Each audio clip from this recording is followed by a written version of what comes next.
สบายดีสบายดีมื้อนี้ก็ลมพัดแฮงเนาะเจ้าลมพัดแฮง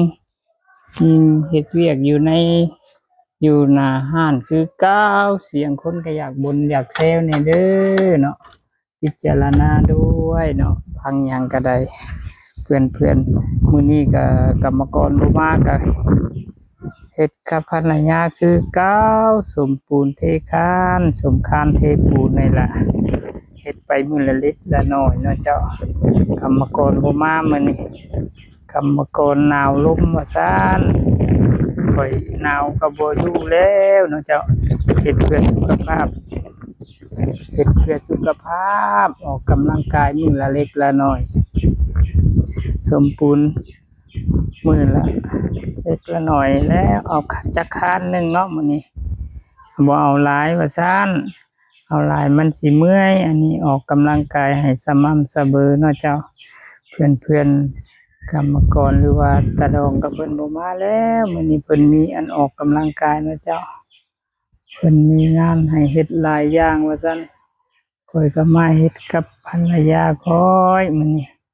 เปลี่ยนกันสวนเปลี่ยนกันสระนี่แหล้วเนาะเจ้าเฮ็ดบ่หยุดขุดบ่ยา เฮ็ดอยู่หน้าทางคือเก่าว่าซั่นเฮ็ดอยู่หน้าทางหลายเติบแล้วแหละข้อยก็ได้ใกล้ๆเข้ามาแล้วหอมเข้ามาแล้วหลังจากที่เทคานแล้วข้อยก็สิไปแปลงดินนั่นแหละเอาเจ้าเทคานก็บ่เอามื้อละหลายดอกเอามื้อละสอบเจ้าสอบหนึ่งก็สิได้ประมาณคานกว่าๆเนาะเจ้าเหลือจากคานใหญ่ก็สิมาใส่คานน้อยคานน้อยหม้องใดว่าซั่นคานน้อยหม้องอันหัวนี่แหละเจ้าหัวหาวๆนี่แหละในหัวในหาวนี่แล้วเนาะเจ้าหัวหาวว่าซั่นอันนี้เทคานนี่คือว่าต่อเติมห้านเนาะเจ้าอันนี้ลูกชายเนาะเจ้าไฟก็คือสิเห็นพี่จื้อแล้วแหละเอามือใดก็อยู่หม้องเก่านี่แหละก้อยก็ได้หม้องใดว่าซั่นหม้องหลังบ้านหลังห้านหลังเรือนว่าซั่นผสมปูนมื้อนี้ก็ได้เป็นสร้างปูนอีกแล้วก้อยก็ได้เนาะเจ้าพี่น้องมาเป็นสร้างปูนเด้อมื้อนี้มาเป็นสร้างปูนนำกันว่าซั่นฝากเพื่อนนั่นเป็นสร้างปูนกับภรรยานะจ๊ะภรรยาเป็นคนหิวคอยจะเป็นคนสอนช่วยเปลี่ยนกันคือเก่าแล้วเจ้าอ๋อลมพัดประตูดังตึ้มเด้อเด็กๆกันมาหลายๆนะเจ้าเพราะว่าอันนี้ก็ใกล้ทางนะเจ้าทางแต่ว่าดินก็เป็นดินต่ำลงมาจังซี่นะเจ้าเทขึ้นก็ขึ้นเอามือละเล็ดเฮ็ดมือละน้อยพอออกกำลังกายสม่ำเสมอว่าซั่นรถก็มาอีกแล้วพี่น้องรถมาอีกแล้ววันนี้เดินเต็มทางเต็มเฮือนว่าซั่นรถดังตืดๆตาดๆก็ฟังนำกันเด้อพี่น้องบางคนก็เสียงลูกค้าก็เว้าดังอยู่ทางบนก็ได้เนาะเจ้าคันเสียงมันขึ้นก็เสียงมันเข้าก็พังอ้าวว่าซั่นเสียงคนก็ดังวึง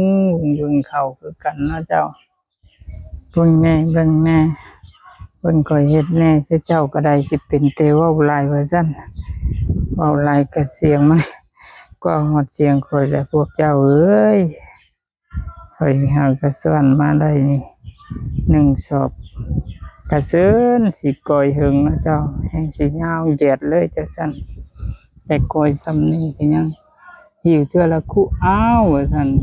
พอได้เซาเมื่อยนำเนาะเจ้าคันหิวหลายนี่ก็มันบ่ได้เซาเมื่อยว่าซั่นเนาะหิวเทื่อละคุส่วนเทื่อละคุนี่แหละคันส่วนหลายมันบ่ได้เซาเมื่อยเด้อเจ้าเด้ออันนี้หิวเทื่อละคุอ้าวมันจังได้เซาเมื่อยว่าซั่น นี่ก็มาเอาดินไปตื้มอีกได้เนาะเพราะว่าดินมันน้อยแล้วว่าซั่นทำต่อวันนี้ก็ได้เนาะอีกแล้วเอาน้ำอีกตื้ม น้ำตื้มซาดนี่เอาแห่มาตื้มมาสั้นเอาแห่มาตื้มมันแห่หน่อยโพดเนาะเจ้าสอบหนึ่งก็ได้ลายสอบเติมเนาะได้ลายคู่เติมว่าซั่น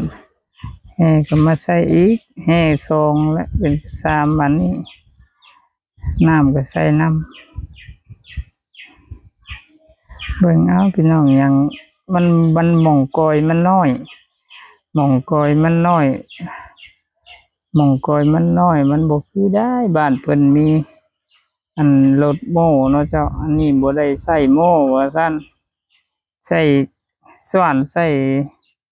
เสียมเอาเนาะเจ้าใส่ส่วนใส่เสียมเอาก็ที่ประมาณนี้แหละใส่ส่วนใส่เสียมเอาเสียมส่วนแล้วก็บ่อนเฮ็ดก็มันน้อยว่าซั่นมันน้อยก็เลยตื่มหินตื่มทรายน้ำหลังตื่มหินว่าซั่นทรายมันก็ใส่เทื่อเดียวแล้วคนให้มันเข้ากันแล้วคนเข้ากันคักแล้วที่ทรายกับปูนนะเหลือตั้งแต่หินใส่น้ำเติมน้ำหินนะคันบ่เติมน้ำมันบัดปูนลายโพดว่าซั่น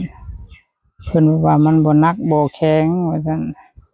เพิ่นก็เติมน้ำข้นไปน้ำว่าซั่นหากแต่ว่าก็พอดีอยู่ได้ค่อยก็ฉลาดเก่ง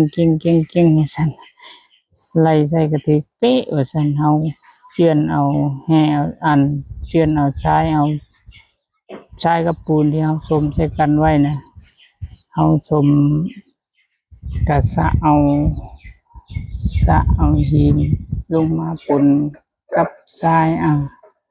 มาหน่อยเฮาลูกค้าแล้วทางถึงเพิ่นเด้อพี่น้อง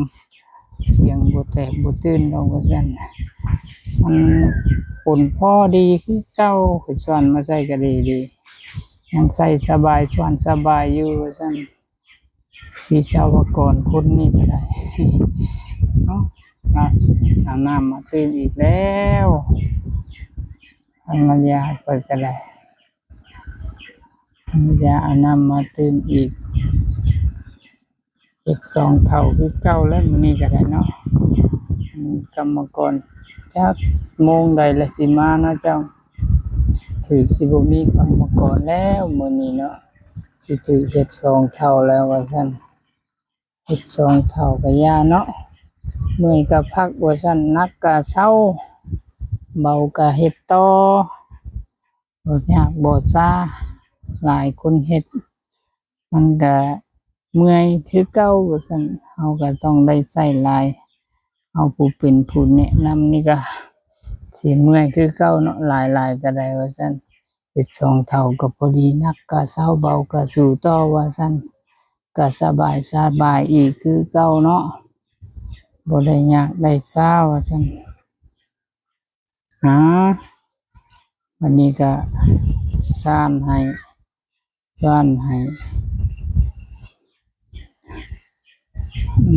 เต็มคุแล้วไป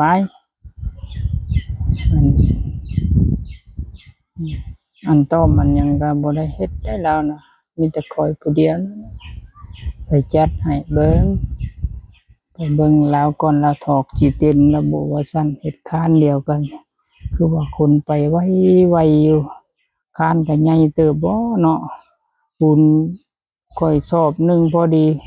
แห่ก็ใส่4อันโลแล้วก็ยังบ่พออยู่ว่าซั่นจนเอาแห่มาเติมอีกบาท2แล้วปกติมันก็แม่นอยู่แล้วเนาะเจ้า1 2 3ว่าซั่นแต่ว่ามันสิเกินได้นั่น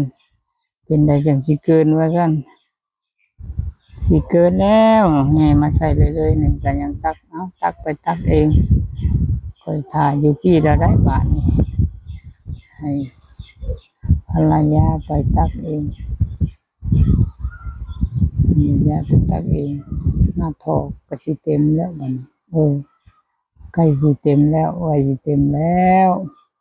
ต้มให้แล้วก็ค่อยสิไปพุ่นได้บัดนี้สิพาพี่พาน้องไปเบิ่งบอลลาวทอกได้บัดนี้เนาะต้อมไว้แล้วก็ได้ไปเพื่อนไปเบิ่งบอลลาวทอกว่ามันได้หลายเท่าใดแล้วว่าซั่น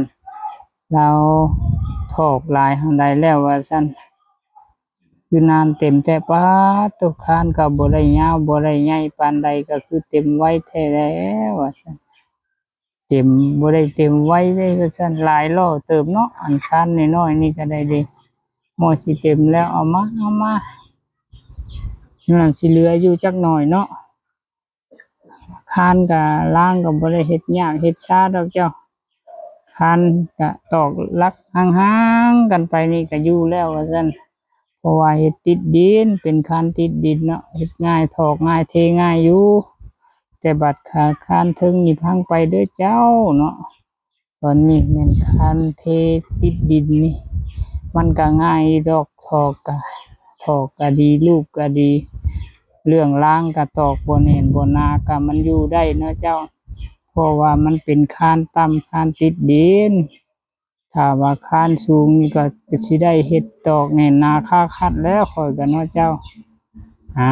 บ้านนี้ก็คือว่าจบเต็มแล้วเฮ้ยพอแล้วบ้านนี้เอาไปถอกบอนไม้บ้านคานนี่เต็มพอดีเหลือจักหน่อยเนาะเจ้า